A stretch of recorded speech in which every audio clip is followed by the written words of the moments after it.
Hello friends, story teller में आप सभी का स्वागत है। दोस्तों, आज मैं आप लोगों को एक ऐसी मूवी की स्टोरी एक्सप्लेन करूंगा जिसमें एक बच्चा उसी के मॉम के सामने किडनैप हो जाता है, जिसे कि बचाने के लिए उसकी मॉम अकेले निकल पड़ती है। तो क्या वो अपने बेटे को बचा पाएगी या फिर वो नाकाम हो जाएगी? इसी के अराउंड इस मूवी की स्टोरी मूव करती है। इसका नाम है किडनैप, जो कि 2017 में रिलीज हुआ था और इस मूवी को IMDb पर 5.9 रेटिंग मिला है। तो मूवी की एक्सप्लेनेशन शुरू करने से पहले अगर आप चैनल पे नए हो तो स्टोरी टेलर को सब्सक्राइब करके बेल आइकन को दबा दीजिए ऐसे ही मूवीज की एक्सप्लेनेशन देखने के लिए। So let's start the explanation.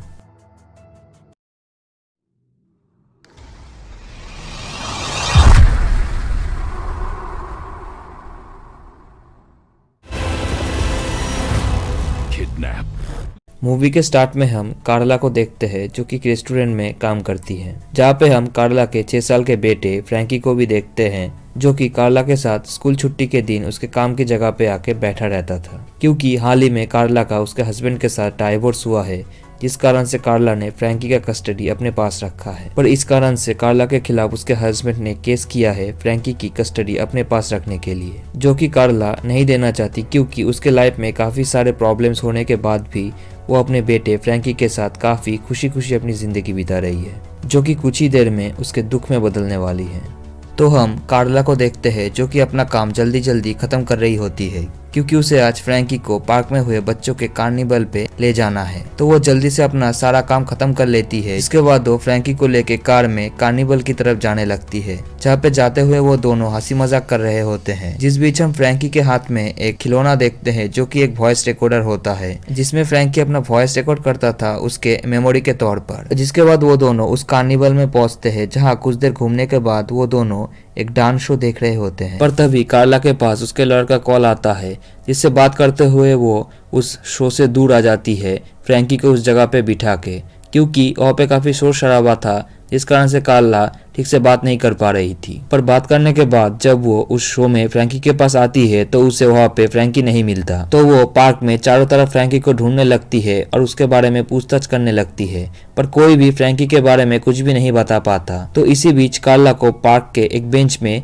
Frankie का वही खिलौना कम वॉइस रिकॉर्डर मिलता है, जो कि गायब होने से पहले फ्रैंकी के हाथ में ही था। तो उस वॉइस रिकॉर्डर को हाथ में लेके जब कार्ला पार्क के बाहर आती है, एक औरत को जबरदस्ती फ्रैंकी को अपने कार में बिठा के ले जाते हुए उसे दिखता है, जो देख के कार्ला जल्दी से उस कार के पास जाने लगती है। पर तब तक वो किडनैपर्स कार को स्टार्ट करके वहां से निकलने लगते हैं। तो कार्ला कार से लटक के डोर खोलने की कोशिश करती है, पर वो नीचे गिर जाती है, जिस कारण से उसके बैग से उसका फोन भी गिर जाता है, जिस पर उसका ध्यान नहीं जाता। तो वो उस कार को पकड़ने के लिए अपने कार में बैठ के किडनैपर्स का पीछा करने लगती है, जो करते हुए जब वो अपने कार में बैठे पुलिस को फोन करने जाती है, तो तब उसे पता चलता है कि उसने तो अपना फोन कहीं पे खो दिया है, जिस कारण से वो पुलिस को इन्फॉर्म नहीं कर पाती और वो खुद ही किडनैपर्स के कार को फॉलो करने लगती है। जिस बात का पता किडनैपर को भी चल जाता है, तो वो रास्ते बदल बदल के जाने लगते हैं, पर फिर भी कार्ला उनका पीछा करने लगती है, जिस कारण से वो औरत जिसने की फ्रैंकी को कार में डाला था, वो अपने कार में से सामान गिराने लगती है, जिससे टकरा के कार्ला का एक्सीडेंट हो जाए। पर कार्ला इससे बच जाती है और एक दूसरे कार का बुरी तरीके से एक्सीडेंट हो जाता है। इसके बाद जब कार्ला किडनैपर्स के पास अपनी कार ले जाती है, तो वो किडनैपर्स गाड़ी की खिड़की को खोलते हैं, जिसमें से वो फ्रैंकी को बाहर निकाल के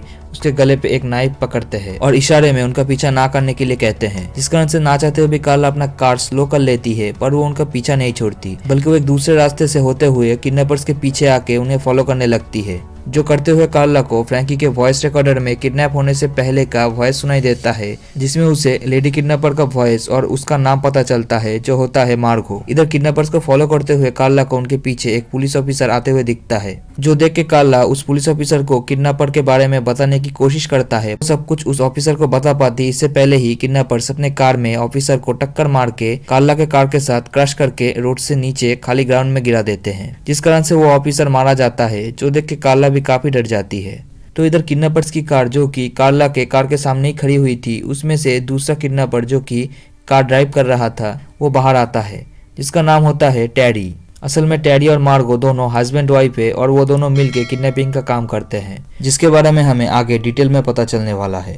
तो इधर कार से बाहर आने के बाद टेडी एक नाइफ लेके कार्ला को मारने के लिए उसके पीछे दौड़ता है, जो देख के कार्ला अपने कार में बैठ के कार को रिवर्स में ले जाती है, पर फिर वो हिम्मत जुटा के कार को आगे ले जाके टेडी के ऊपर चढ़ाने लगती है, जो देख के टेडी भी पीछे भागने लगता है। पर फ्रैंकी अब भी किडनैपर्स के कब्जे में है, जिस कारण से कार्ला समझौता करना चाहती है पैसे के बदले में फ्रैंकी को छोड़ने का, जिस बारे में वो टेरी को बताती है, जो सुनकर टेरी कोई जवाब ना देख के कार के अंदर चला जाता है। जिसके कुछ देर बाद कार के अंदर से मार्गो बाहर आती है, जो कार्ला के कार के पास आती है, जो देख के कार्ला डर के कार के डोर को लॉक कर देती है। तो मार्गो उसे कार के बाहर से कहती है कि उन्हें रैंसम के तौर पर $10,000 चाहिए, पर उनका एक शर्त है कि पैसे लेने से लेकर फ्रैंकी को वापस देने तक फ्रैंकी उनके कार में और मार्गो कार्ला के कार में रहेगी, और फ्रैंकी जिस कार में है वो आगे रहेगा और कार्ला ठीक उनके पीछे उनके कार को फॉलो करेगी। और ऐसे जाते हुए जब वो सब एक बैंक के पास पहुंचेंगे तो कार्ला मार्गो को $10,000 रैंसम के तौर पर देगी, जिसके बाद वो फ्रैंकी को छोड़ देंगे। जो बात सुनकर कार्ला मान जाती है और वो मार्गो को अपनी कार के अंदर लेती है और दूसरा कार जिसमें फ्रैंकी है उसका पीछा करते हुए आगे जाने लगती है। ऐसे करते हुए जब वो एक टनल के अंदर पहुंचते हैं तो अचानक से मार्गो कार्ला पर हमला कर देती है और उसे जान से मारने की कोशिश करती है, पर किसी तरीके से कार्ला फाइट बैक करती है और कार से वो मार्गो को गिरा देती है। जिसके बाद वो मार्गो का स्वेटर पहन लेती है, जिससे कि फ्रैंकी जिस कार में है उसे ड्राइव कर रहे टेरी को कोई शक ना हो। पर कुछ ही देर में इस बात का अंदाजा टेरी को लग जाता है, तो वो कार को तेजी से भगाते हुए कार का डोर खोल के उसमें से फ्रैंकी को बाहर फेंकने का धमकी देता है। इस कारण से कार्ला अपनी कार रोक लेती है, पर कुछ ही देर में कार्ला फिर से पीछा करने के लिए आगे बढ़ती है, जहाँ कुछ ही दूर जाने के बाद उसे एक एक्सीडेंट नजर आता है जो कि टेरी का कार का ही हुआ था। तो कार्ला जल्दी से उस कार के पास जाती है, पर उसे कार में कोई भी नजर नहीं आता। तो वो आसपास के लोगों से इस बारे में पूछताछ करती है। वहाँ पे रहे एक आदमी कहता है कि इस कार में एक आदमी था जो कि एक्सीडेंट के बाद कार से एक बच्चे को लेकर निकला और यहाँ से भाग गया। जो बात सुनकर कार्ला कहती है कि वो आदमी जिस बच्चे को लेकर भागा है वो उसका बेटा है और उस आदमी ने उसके बेटे को किडनैप किया है, तो वो पुलिस को कॉल करे। तो वो आदमी उसे कहता है कि यहाँ पे कुछ ही दूर पे एक पुलिस स्टेशन है। जो सुनकर कार्ला जल्दी से पुलिस स्टेशन पहुंचती है, जहाँ जाके वो वहाँ पे रहे एक लेडी ऑफिसर को सब कुछ बताती है। और उस टाइम पे उस ऑफिसर के अलावा स्टेशन में और कोई भी पुलिस नहीं था, क्योंकि स्टेशन के सारे पुलिस पेट्रोलिंग के लिए निकले थे। जिस कारण से वो लेडी ऑफिसर कार्ला को स्टेशन में इंतजार करने के लिए कहती है। जो करते हुए कार्ला को स्टेशन में ऐसे काफी सारे बच्चों के मिसिंग पोस्टर दिखता है जिन्हें अभी तक पुलिस नहीं ढूंढ पाई है, जिससे कि कार्ला को लगता है कि अगर वो भी ऐसे ही पुलिस के भरोसे बैठे रहेगी तो शायद उसे भी उसका बेटा कभी नहीं मिलेगा। जिस कारण से वो फिर से अकेले अपने कार में बैठ के निकल पड़ती है अपने बेटे को ढूंढने के लिए। जहाँ ढूंढते हुए कार्ला रोड के सामने एक पार्किंग लॉट में पहुंचती है, जहाँ पे उसे डस्टबिन में फ्रैंकी का जैकेट दिखता है। और तभी पार्किंग में से कार को चुरा के टेरी फ्रैंकी को लेके भागने लगता है, जो कि कार्ला देख लेती है और वो उसका पीछा करने लगती है। जो करते हुए उन दोनों के कार का एक्सीडेंट हो जाता है, जिससे कि कार्ला को काफी चोट आती है, पर टेरी वहां से निकल जाता है। जो देख के कार्ला खुद को संभाल लेती है और वो फिर से टेरी को फॉलो करने लगती है। पर ये करते हुए कार्ला के कार का फ्यूल खत्म हो जाता है, जिस कारण से कार्ला कार से बाहर निकल के टेरी के कार के पीछे भागने लगती है। पर कुछ ही दूर जाने के बाद वो थक के वहाँ पे रुक जाती है। तो तभी उसे वहाँ पे एक दूसरी कार आते हुए दिखता है, जिसे कि वो रोकती है और उस कार के ओनर को सब कुछ बताती है और उसे पुलिस को कॉल करने के लिए कहती है। पर वो आदमी आगे कुछ कर पाता इससे पहले ही टेरी कार में वापस आके उस कार को टक्कर मार देता है, जिससे उस कार का ओनर वहीं पे मारा जाता है। पर कार्ला तब भी जिंदा थी, तो वो कार से बाहर निकल के टेरी के कार के पास जाती है, पर उसे कार में फ्रैंकी नहीं दिखता। पर टेरी कार में ही होता है, जो एक शॉटगन से कार्ला पर गोली चलाने लगता है, जिससे कि कार्ला भाग के अपने कार में छुप जाती है। तो टेरी कार के दरवाजे को खोल के कार्ला को मारने की कोशिश करता है, पर कार्ला टेरी के हाथ को कार के दरवाजे में फंसा के कार को रिवर्स में ले जाके जंगल में क्रश कर देती है, जिससे कि टेरी वहीं पे दम तोड़ देता है। जिस कारण से कार्ला टेरी के पर्स को चेक करती है, जिसमें उसे टेरी का घर का एड्रेस मिलता है, जो कि यहाँ से कुछ ही दूर होता है। तो कार्ला टेरी के शॉटगन को लेती है और जंगल से होते हुए उस घर तक पहुंच जाती है, जिसके बाद वो चुपके से उस घर के अंदर जाती है फ्रैंकी को ढूंढने के लिए, जहाँ पे उसे मार्गो फोन पे उनके ही एक किडनैपिंग में मदद करने वाले पार्टनर के साथ बातें करते हुए उसे दिखता है। जो देख के कार्ला एक जगह पे छुप जाती है और जब मार्गो घर से बाहर रहे स्टोर रूम में जाती है, तो कार्ला जल्दी से जाके उसके फोन से पुलिस को कॉल करके सब कुछ बताती है। तो पुलिस जल्दी से कॉल के लोकेशन को ट्रेस कर लेते हैं, पर उन्हें उस जगह पे आने में टाइम लगने वाला है। जो सुन के कार्ला उसके पास रहे टेरी का जो गन है उसके लिए बुलेट ढूंढने लगती है, पर उसे कहीं पे भी बुलेट नहीं मिलता। तो वो उस गन को वहीं पे छोड़ के वहां से एक नाइफ उठा के घर में फ्रैंकी को ढूंढने लगती है, जिसे कि ढूंढते हुए कार्ला को एक रूम में मार्गो का पालतू डॉग बंधा हुआ दिखता है, जो कार्ला को देख के चिल्लाने लगता है। तो इधर मार्गो भी घर के अंदर आ जाती है और उसे ये लगता है कि टैरी घर में वापस आ गया है, और जिस कारण से वो टैरी को बुलाने लगती है। पर जब उसे कोई जवाब नहीं मिलता और टेबल पे उसे टैरी का शॉटगन दिखता है तो मार्गो अपने कार में बैठ के टैरी को ढूंढने के लिए निकल जाती है। जो देख के कार्ला जल्दी से उस रूम से बाहर निकल के स्टोर रूम में जाती है फ्रैंकी वहाँ पे है कि नहीं चेक करने के लिए। जहाँ जाने के बाद कार्ला को उसी स्टोर रूम के ऊपर रहे एक रूम में फ्रैंकी मिलता है, जिसे कि कार्ला नीचे उतारती है। पर वहाँ पे और 2 बच्ची होती है जिन्हें किडनैप करके वहाँ पे रखा गया था, जो कि काफी डरी हुई थी। तो कार्ला उन दोनों को नीचे उतारती इससे पहले ही मार्गो वापस आ जाती है, जिसे कि पता चल गया था कि टैरी मर चुका है। और स्टोर रूम में हो रहे आवाज सुन के मार्गो समझ जाती है कि कार्ला यहीं पे है। तो वो कार्ला से बदला लेने के लिए टैरी के शॉटगन में गोली लोड करती है और अपने डॉग को कार्ला के पीछे जाने के लिए छोड़ देती है। तो कार्ला इधर उन 2 बच्चों को स्टोर रूम में ही छुपे रहने के लिए कहती है, क्योंकि कुछ ही देर में यहाँ पे पुलिस आने वाले थे। जो कह के कार्ला फ्रैंकी को लेके वहाँ से भागने लगती है, क्योंकि मार्गो उनके पीछे पड़ी थी। तो वो भागते हुए वहाँ के एक रिवर के पास पहुंचती है, जहाँ पे एक बोट भी होता है। तो कुछ ही देर में वहाँ पे मार्गो और उसका डॉग भी आ जाता है, पर तब तक वो बोट किनारे से निकल चुका था। तो मार्गो उस बोट पर गोली चलाने लगती है, क्योंकि उसे लगता है कि वो दोनों उस बोट पर भाग रहे हैं।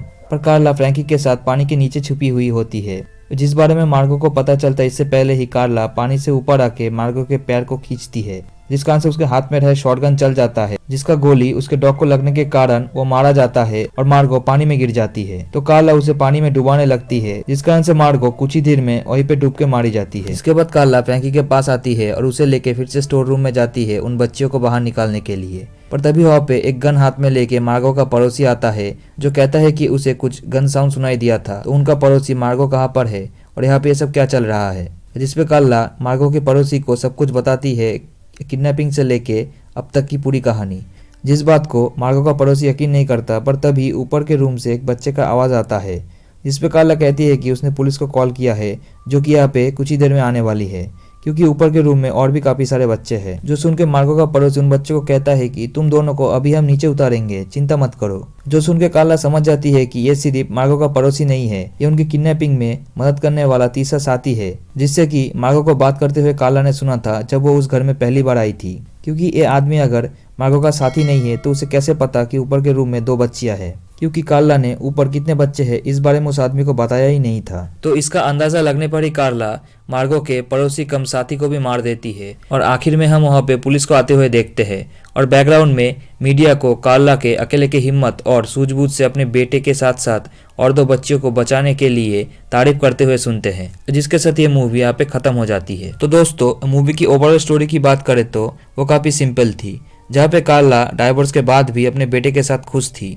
पर तभी उसके जिंदगी में मार्गो और टैरी नाम के एक कपल आते हैं, जो उसके बेटे को किडनैप कर लेते हैं, जिसे कि बचाने के लिए कार्ला अकेले ही निकल पड़ती है। और आखिर तक अपनी हिम्मत ना छोड़ के कार्ला डटी रहती है और एक एक करके सारे किडनैपर्स को मार के वो अपने बेटे फ्रैंकी के साथ साथ और 2 किडनैप हुई बच्चियों की जान भी बचाती है, जिसी के साथ ये मूवी यहाँ पे खत्म हो जाती है। तो दोस्तों, ये था 2017 में आई किडनैप मूवी की फुल स्टोरी एक्सप्लेनेशन। अगर आप इस मूवी को देखना चाहते हो तो अनऑफिशियली आप यूट्यूब पे सर्च करके इस मूवी को देख सकते हो। जिसके अलावा अगर आपको ये वीडियो पसंद आया है तो वीडियो को लाइक, शेयर और कमेंट ज़रूर कर दीजिए, और मेरे चैनल स्टोरीटेल को सब्सक्राइब करके बेल आइकन को दबा दीजिए ऐसे ही मूवीज़ की एक्सप्लेनेशन देखने के लिए। मैं मिलूंगा आप लोगों से नेक्स्ट वीडियो में, तब तक के लिए बाय।